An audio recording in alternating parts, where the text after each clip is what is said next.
নমস্কার, কেমন আছো সবাই? নতুন একটি কুকিং ব্লগে তোমাদের সবাইকে স্বাগত। আজকে আমি কর্ন চাট বানাবো। তো ভিডিওটা ভালো লাগলে প্রথম থেকে লাস্ট অবধি দেখার অনুরোধ করছি।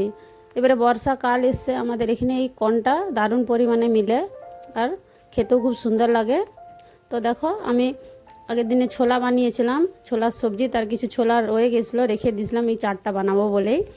তো সেগুলো আঁকুড় হয়ে গেছে। আমি ছোলা আর কর্নটাকে প্রেসার কুকারে বয়েল করে নিয়েছি, তার সাথে একটা আলুও বয়েল করেছি ছোট মিডিয়াম সাইজের। এটা বানানোর জন্য আমি একটা পেঁয়াজ নিয়েছি, আধা টমাটো নিয়েছি, আর একটা শসা ছিল ছোট রকম। তো সবগুলোকে ভালো করে কুচি কুচি করে কেটে দিয়েছি। কাঁচা লঙ্কা ছিল, ধনেপাতা ছিল, আলুটা, টমাটোটা সব কেটে এর উপরে কিছু মশলা অ্যাড করছি। দেখো, কাশ্মীরি লাল লঙ্কার পাউডার আছে 1 চামচ, এটা ঝাল লাগে না। আর এমনি ঝাল লঙ্কার গুঁড়ো আছে 1/2 চামচ, বিট নুন দিয়েছি। আর চাট মশলা আছে, নুনটা ব্যালেন্সটা দেখে দিতে হবে, কেননা চাট মশলাও নুনই লাগে।